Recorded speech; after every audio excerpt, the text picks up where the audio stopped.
الصلاة والسلام على أشرف الأنبياء والمرسلين وعلى آله وصحبه أجمعين. سبحانك لا علم لنا إلا ما علمتنا إنك أنت العليم الحكيم. قال رب اشرح لي صدري ويسر لي أمري واحلل عقدة من لساني يفقه قولي. اللهم يسر ولا تعسر. اللهم صل على سيدنا محمد وعلى آله وصحبه وسلم. ولا حول ولا قوة إلا بالله العلي العظيم. أما بعد.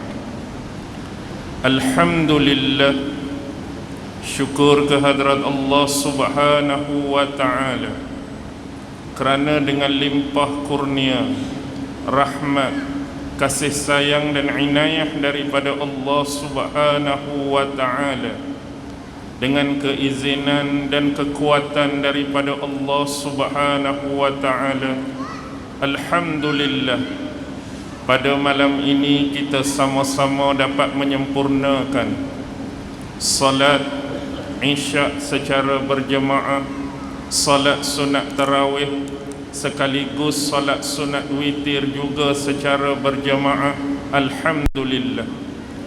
Dan malam ni kita dah masuk malam yang ke-20.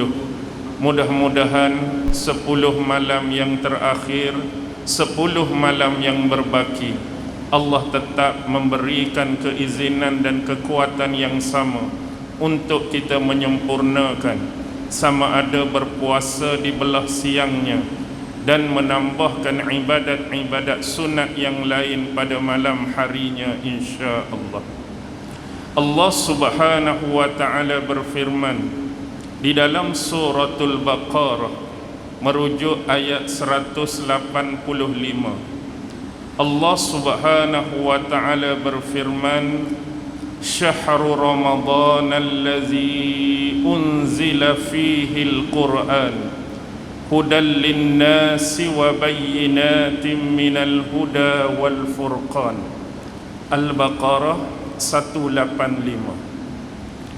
Bila Allah berbicara mengenai bulan Ramadan, cuba tuan-tuan dan puan-puan perhatikan ayat yang berkaitan dengan bulan Ramadan hanya disebutkan oleh Allah Subhanahu wa ta'ala di dalam Al-Quran hanya sebanyak 5 ayat secara berterusan dan secara berturut-turut, iaitu bermula ayat 183, 184, 185, 186 dan 187. Dan ini adalah sesuatu perkara yang dianggap ajaib, ghanih, dan ini suatu perkara yang hebat, tidak sebagaimana hukum-hukum dan syariat yang disebutkan oleh Allah di dalam Al-Quran. Sebagai contoh, bila Allah berbicara mengenai salat, Allah menyebutkan kadang-kadang di dalam sesuatu surah dalam ayat yang tertentu, dan Allah menambahkan berkaitan dengan salat di dalam surah-surah yang lain dan pada ayat-ayat tertentu. Begitu juga berkenaan dengan kewajipan zakat, Allah sebut dalam satu surah dan Allah sebut dalam surah yang lain. Begitu juga berkaitan dengan ibadah haji, Allah sebut pada tempat-tempat tertentu di dalam surah, pada ayat tertentu, dan disebutkan di dalam surah yang lain. Tetapi tidak pada ibadah Ramadan. Allah menyebut cuma 5 ayat ini secara berterusan, secara berturut-turut. Ini memaksudkan kepada kita tidak ada ayat yang lain di dalam Al-Quran berkaitan dengan Ramadan pada surah-surah yang lain dan pada ayat-ayat yang lain. Dan Allah menyebutkan di dalam ayat Al-Baqarah 184 dengan lafaz dan kalimah ayyaman ma'dudat. Iaitu dalam ayat 185 ini Allah nak memberikan penjelasan kepada kita mengenai lafaz ayyaman ma'dudat, iaitu hari-hari tertentu yang telah dikodarkan oleh Allah Subhanahu wa taala. Bermaksud ayyaman ma'dudat di sini ialah merujuk kepada sebulan-bulan Ramadan. Ini adalah satu bulan yang ditentukan hari-hari yang telah dikodarkan oleh Allah untuk diwajibkan kepada umat Islam berpuasa pada bulan tersebut, iaitu 30 hari di bulan Ramadan. Ayat yang Allah sebutkan pada 185 berbunyi Syahrul Ramadan, iaitu bulan Ramadan.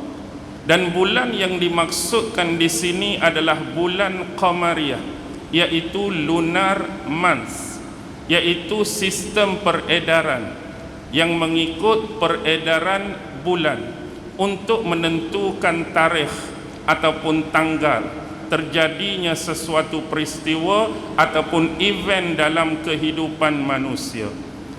Dan bila sebut bulan Ramadan adalah bulan Qamariyah ataupun lunar month, ini bermaksud yang menjadi kebiasaan bagi kita menyebutnya sebagai bulan Islam. Dan bila kita beranggapan demikian, ini adalah salah satu bentuk misnomer. Tuan-tuan pernah dengar tak istilah ataupun perkataan misnomer? M-I-S-N-O-M-E-R. Apa dia misnomer?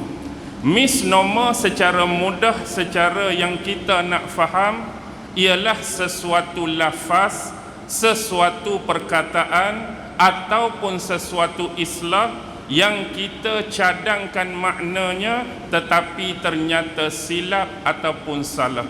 Itulah disebut misnomer. Kerana apa? Kerana menjadi kebiasaan bila sebut bulan Islam, dia tertakluk kepada umat Islam semata-mata. Tetapi dalam sejarah penanggalan kalender ataupun sejarah penanggalan waktu ataupun tarikh tidaklah demikian. Sebagai contoh dalam dunia kita, dalam tamadun dan kesejarahan peradaban manusia, sudah banyak wujudnya tamadun-tamadun yang besar sebelum lahirnya tamadun yang dimulakan oleh Rasulullah dan para sahabat-sahabat baginda. Sebagai contoh adanya tamadun Islam, adanya tamadun India, adanya tamadun Cina, yang mana ketiga-tiga tamadun ini bila mereka nak menanggalkan waktu atau tarikh tertentu, mereka guna berasaskan kepada kalender Qamari, iaitu lunar month, penanggalan tarikh dan waktu mengikut peredaran bulan sebagai contoh. Dan ada juga sebahagian tamadun dunia besar yang lain yang disebut tamadun Rom, yang disebut tamadun Yunani.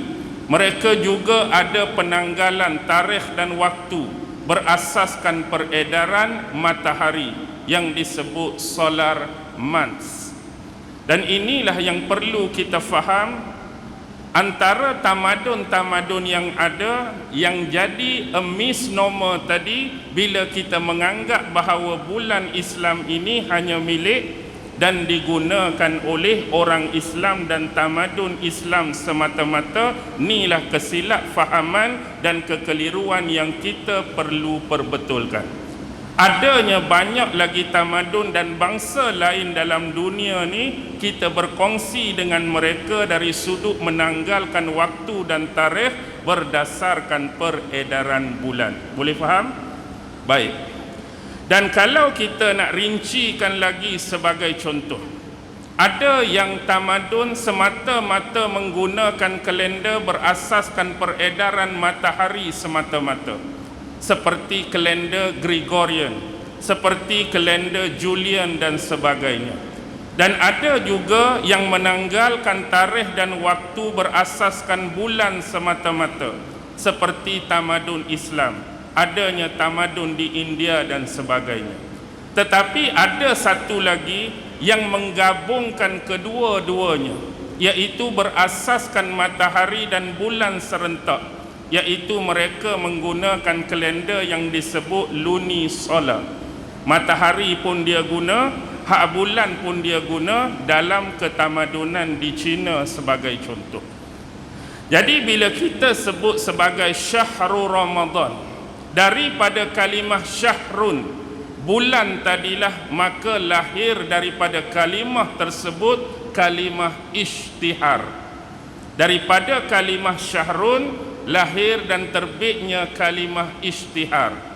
Kerana bagi umat Islam, setiap awal bulan lahirnya anak bulan, keluarnya anak bulan, terbitnya anak bulan yang kita sebut sebagai hilal. Dan inilah diisytiharkan untuk masuknya sesuatu bulan yang baru. Lebih-lebih lagi melibatkan perayaan, melibatkan hukum hakam dalam agama. Sebagai contoh, bila lahirnya anak bulan Ramadan, kita nak mengisytiharkan bahawa masuk waktunya berpuasa bagi umat Islam. Bila lahirnya hilal pada bulan Syawal, kita nak mengisytiharkan kepada umat Islam masuknya waktu berhari raya bagi umat Islam. Jadi di Malaysia kita sebagai contoh, adanya petugas-petugas, orang-orang yang ada otoriti, yang diberikan tugas amanah dan tanggungjawab untuk hal tersebut, iaitu ahli-ahli falak, yang mana tugas mereka ni akan bawa, akan jinjing, akan pikul alat-alat yang digunakan untuk mencerap anak-anak bulan tadi. Mereka bawa alat depa, teknologi yang canggih dengan kemahiran yang ada pada mereka, mereka teropong sana, teropong sini. Jadi bila kelihatan anak bulan, maka berlakulah pengisytiharan. Jadi dibawa hal tersebut kepada siapa? Kepada penyimpan mohor besar raja-raja untuk diumumkan, untuk diisytiharkan. Sama ada masuk bulan bagi berpuasa umat Islam atau masuk bulan bagi berhari raya bagi umat Islam. Dan bila disebut syahrul Ramadan, syahrul Ramadan, bulan Ramadan dalam 12 bulan Islam adalah bulan yang ke-9. Tuan-tuan pun tahu, tuan-tuan pun reti baca, tuan-tuan pun reti kira. Jadi Ramadan jatuh pada bulan yang ke-9 dalam kalender ataupun takwim Islam kita. Jadi perlu diberi perhatian. Kalau kita meneliti dan menganalisis ayat-ayat Al-Quran yang berkaitan dengan nama-nama bulan, percaya atau tak percaya, keliru atau tak keliru, perasan atau tak perasan, satu-satunya nama bulan yang disebutkan secara jelas oleh Allah Subhanahu wa taala di dalam Al-Quran. Yang saya sebut ni dalam Al-Quran, satu-satunya yang disebut oleh Allah adalah bulan Ramadan. Carilah 11 bulan lain selain bulan Ramadan, Allah tak sebut pun nama bulan-bulan tersebut dalam ayat Quran. Tetapi nama bulan-bulan yang lain ada disebutkan dalam hadis-hadis Rasulullah sallallahu alaihi wasallam. Ni nak menunjukkan kepada kita bulan Ramadan ni adalah satu bulan yang mulia, bulan yang dipenuhi dengan rahmat, bulan yang dipenuhi dengan pengampunan oleh Allah Subhanahu wa taala. Dan bila disebut dikaitkan dengan bulan Ramadan, apakah yang dimaksudkan dengan rahmat dari sudut bahasa dan makna?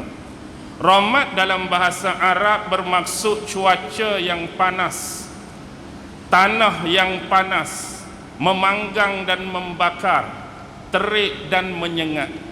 Berkemungkinan besar dahulu bila orang-orang Arab mereka nak menamakan satu-satu bulan untuk diletakkan dan dinisbahkan pada kalender-kalender Islam, mereka juga melihat kepada situasi, mereka melihat kepada keadaan, apa yang berlaku pada bulan tersebut. Mungkin atas sebab itulah dinamakan bulan ini sebagai bulan Ramadan. Kerana bulan tersebut adalah bulan yang mempunyai cuaca yang amat panas, yang terik, menyengat dan membakar.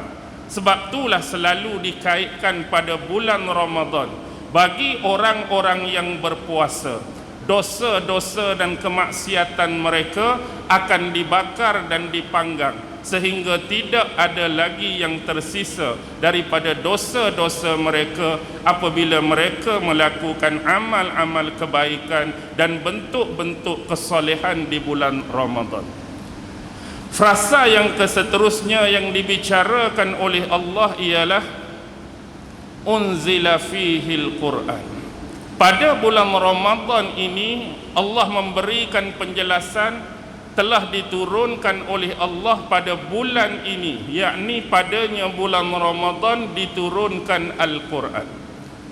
Jadi bulan Ramadan ini terletak kemuliaan dia selain daripada apa yang disebutkan di dalam hadis-hadis Rasulullah, ialah diturunkan wahyu Allah Subhanahu wa taala kepada junjungan besar Nabi dan Rasul yang terakhir Muhammad sallallahu alaihi wasallam. Jadi bila sebut bulan Ramadan sebagai syahrul Ramadan, ini mengingatkan dan mengaitkan kita syahrul Ramadan juga adalah syahrul Quran. Bulan diturunkan Al-Quran. Jadi bila bulan Ramadan ni diturunkan Al-Quran, dia selalu terkait dengan yang menjadi pertikaian dan khilaf di kalangan ulama-ulama besar di dalam Islam, iaitu tarikh 17 Ramadan, tentang tanggal penurunan Al-Quran kepada Rasulullah sallallahu alaihi wasallam. Walaupun yang sebenarnya bila kita membuka lembaran-lembaran dan helaian-helaian kitab yang membicarakan persoalan ini, banyak disebutkan di dalam kitab-kitab seperti Ulumul Quran, karya Imam Zarkashi baik, karya Imam Jalaluddin As-Suyuti baik, di dalamnya masih jadi pertikaian ulama tentang tarikh yang disebut sebagai 17 Ramadan. Walaupun demikian, mereka hanya berkhilaf dalam dua keadaan. Pertama ialah keadaan Al-Quran diturunkan oleh Allah Subhanahu wa taala secara jumlatan wahidah, iaitu Al-Quran diturunkan secara sekaligus, sekali turun. Yang inilah yang dibicarakan, Al-Quran diturunkan dari Lauhil Mahfuz ke langit dunia yang disebut dengan nama Baitul Izzah. Dari Lauhil Mahfuz diturun ke langit dunia yang disebut Baitul Izzah. Manakala konteks yang kedua ialah Al-Quran diturunkan secara munajjaman, bukan jumlatan wahidah. Apa dia munajjaman? Bermaksud Al-Quran diturunkan secara berperingkat, secara sedikit demi sedikit kepada Rasulullah sallallahu alaihi wasallam, yang mengambil masa lebih kurang 23 tahun secara umum. Ada ulama-ulama yang menyebutkan bahawa Al-Quran yang diturunkan secara munajjaman dan berperingkat ni ialah 22 tahun, 2 bulan, 22 hari. Lalu kita dirumuskan nak mudah dan senang ingat, 23 tahun. Inilah yang jadi perbahasan di kalangan ulama-ulama. Walau bagaimanapun, kita harus memahami sebagai umat Islam bahawa pada bulan Ramadanlah diturunkan wahyu yang pertama kepada Rasulullah sallallahu alaihi wasallam. Di mana? Di Gua Hira. Ketika wahyu pertama diturunkan oleh Allah kepada Nabi Muhammad pada bulan Ramadan, pada waktu tersebut bulan Ramadan belum disyariatkan kepada umat Islam untuk berpuasa. Maksud di sini bulan Ramadan hak wahyu pertama turun tu belum lagi disyariatkan berpuasa kepada umat Islam. Kemudian barulah disyariatkan bulan Ramadan ini berpuasa kepada umat Islam. Ni nak mengingatkan kepada kita dan nak mengaitkan kemuliaan bulan Ramadan mempunyai hubungan yang sangat besar, hubungan yang sangat erat dengan penurunan Al-Quran. Jadi sempena bulan yang mulia, bulan yang baik, maka jadikanlah diri kita umat Islam, termasuk diri saya yang bercakap dan berbicara, seterusnya kepada tuan-tuan dan puan-puan, menjadi rakan yang cukup karib, menjadi rakan yang cukup rapat, menjadi rakan yang cukup setia dengan wahyu yang diturunkan oleh Allah kepada Nabi Muhammad sallallahu alaihi wasallam.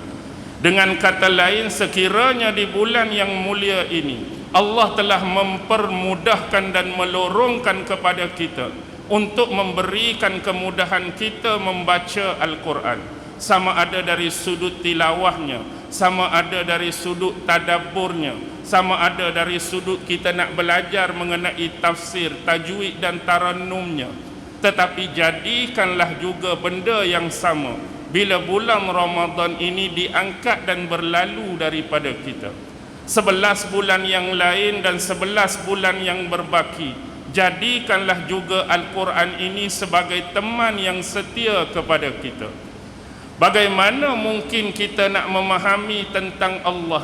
Bagaimana mungkin kita nak memahami tentang agama? Bagaimana mungkin kita nak memahami tentang syariat dan hukum akan agama, kecuali berpandukan kepada wahyu yang diturunkan kepada Nabi Muhammad sallallahu alaihi wasallam.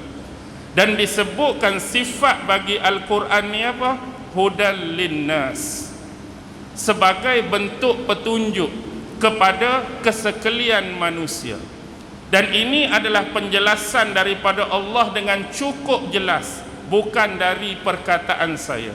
Allah menyebutkan sifat bagi Al-Quran yang diturunkannya pada bulan Ramadan dengan lafaz hudal linnas, memberi petunjuk kepada kesekalian manusia.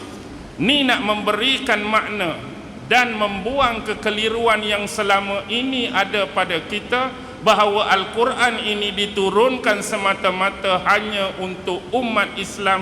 Ternyata tidak demikian. Allah sebut jelas di sini, Quran ni adalah petunjuk bagi kesekalian manusia, sama ada dia berwatak muslim atau dia berwatak non muslim, sama ada dia yang berperangai baik ataupun berperangai tidak baik, sama ada dia dalam mengikuti jalan yang benar, sama ada dia sedang mengikuti jalan dan lorong yang salah. Hal hasilnya Al-Quran ini diturunkan kepada kita semua. Tidak kira apa pegangan kita, tidak kira apa akidah kita, tidak kira apa yang menjadi pegangan kita, Al-Quran sememangnya Allah turunkan kepada umat manusia untuk dijadikan petunjuk, hidayah dan bekalan dalam kehidupan mereka sementara kita kembali bertemu dengan Allah Subhanahu wa taala. Jadi ayat ini juga adalah merupakan tempelak. Ayat ini juga adalah merupakan tamparan yang cukup hebat pada siapa?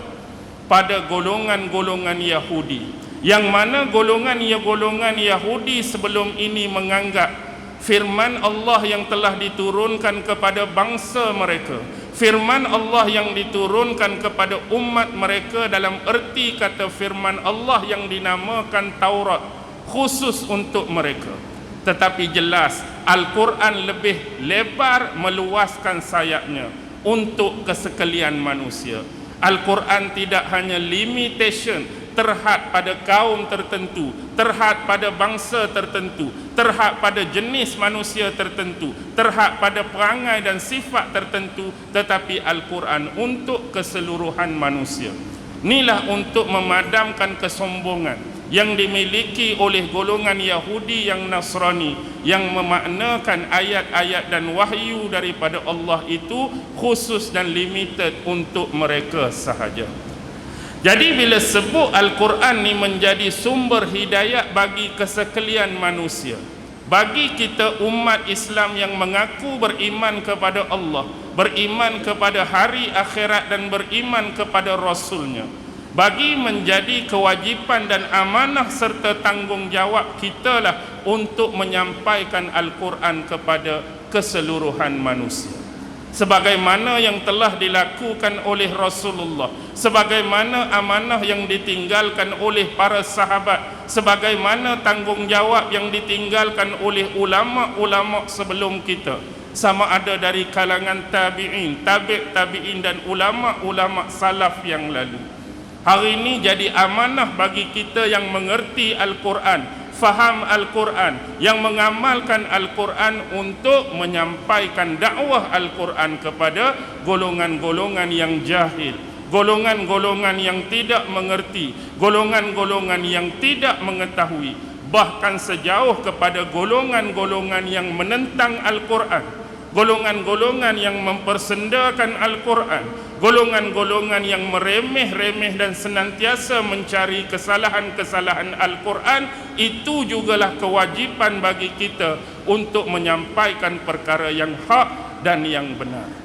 Tanggungjawab ni bukan tanggungjawab yang mudah dan senang, tetapi walaupun besar, sulit tanggungjawab ini, tetapi itulah amanah untuk memperkenalkan Allah kepada mereka, untuk memperkenalkan wahyu kepada mereka, untuk memperkenalkan agama, hukum hakam dan syariat kepada mereka. Dan Allah meneruskan dengan frasa yang seterusnya, wa bayyinatin, yaitu memberikan keterangan-keterangan bagi petunjuk tersebut.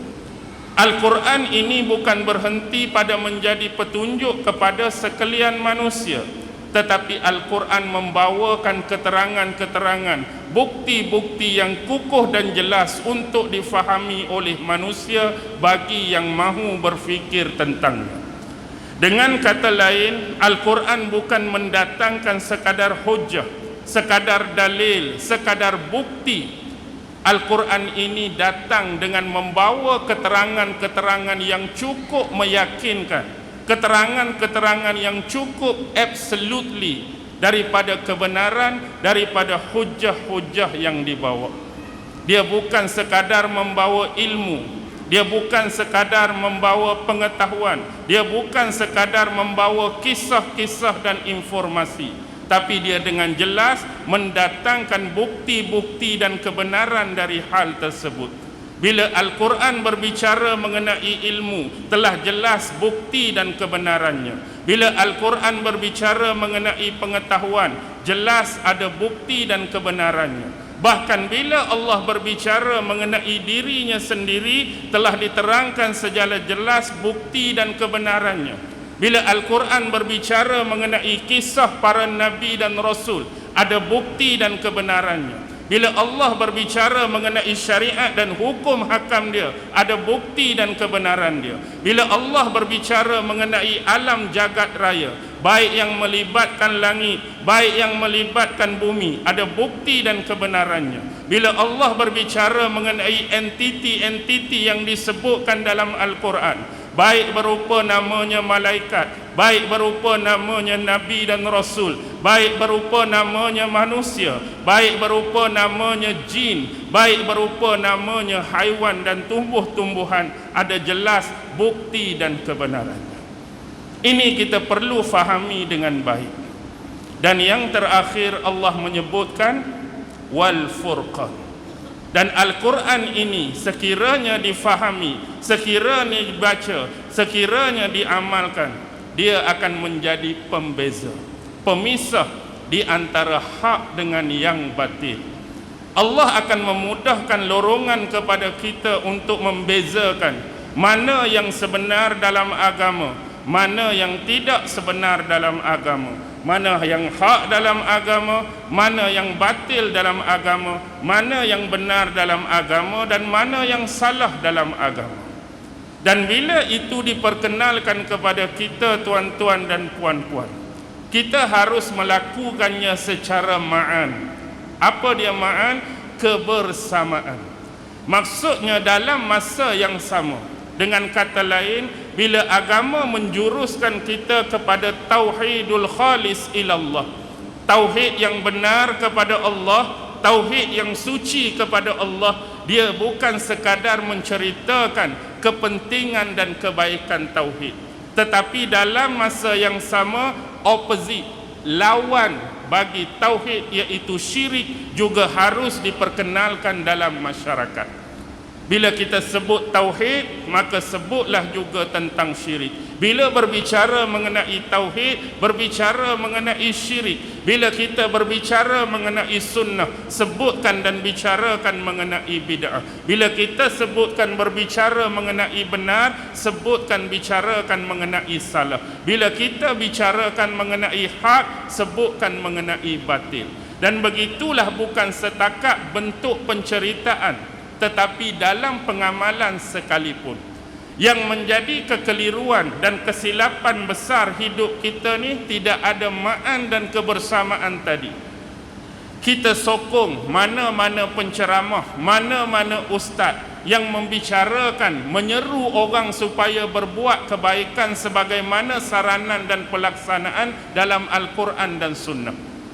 Quran kata buat benda baik, sunnah kata buat benda baik, ulama-ulama kita suruh buat benda baik. Alhamdulillah, daripada suruhan tersebut diikuti oleh orang ramai untuk buat baik.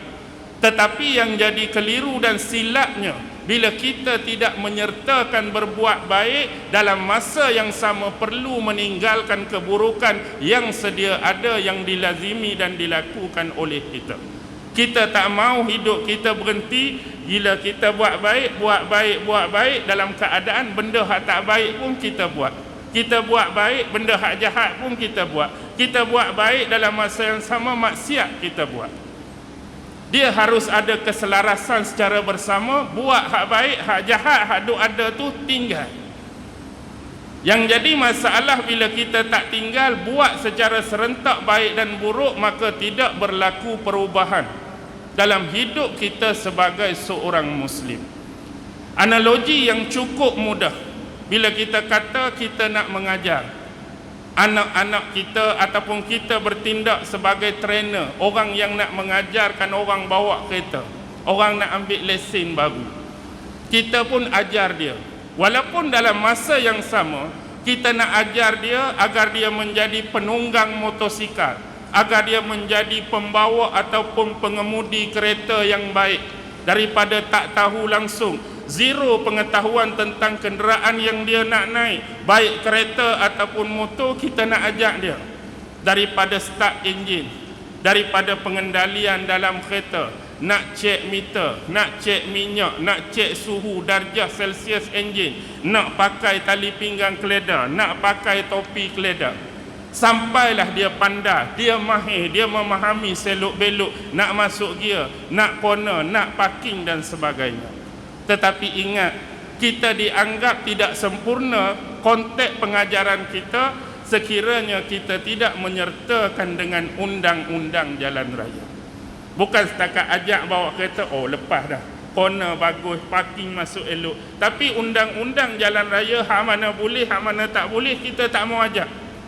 Nanti dia pandai sekalipun, jumpa no entry, dia akan redah sebab kita tak ajak.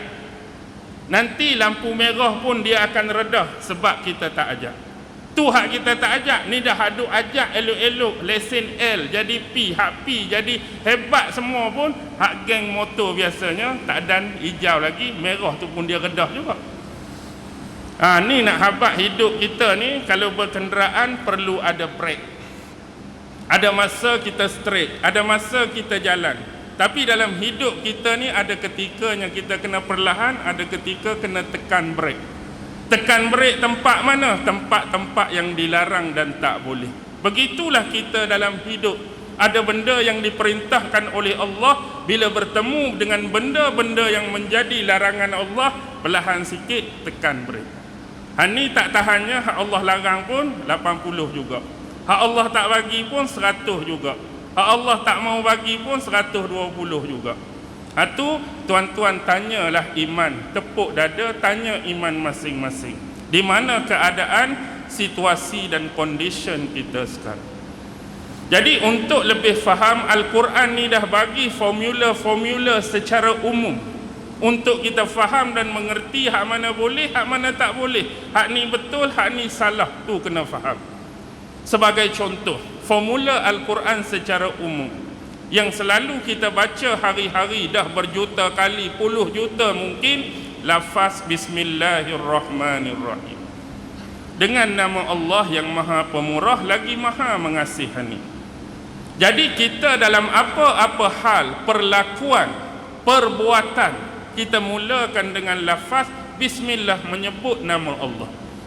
Kalaulah setiap perbuatan kita tu nak Al-Quran bukukan, setiap perbuatan kita nak Al-Quran rekodkan, agak-agak Al-Quran hari ni hak tebal ni lebih kurang jadi tebal mana? Kalau Al-Quran nak sebut satu-satu, aku makan dengan Bismillahirrahmanirrahim, aku minum Bismillahirrahmanirrahim, aku nak pakai baju Bismillahirrahmanirrahim, aku nak baca buku Bismillahirrahmanirrahim. Segala perbuatan kita hak 1001 macam, segala mak nenek ni, kalau Quran nak sebut satu-satu tu agak-agak tebal mana bang? Aku nak minum Bismillahirrahmanirrahim, aku nak baca Bismillahirrahmanirrahim, aku nak tidur Bismillahirrahmanirrahim, aku nak start kereta, habis sebalak tebal ni. Al-Quran dah bagi informasi dan formula yang umum guna.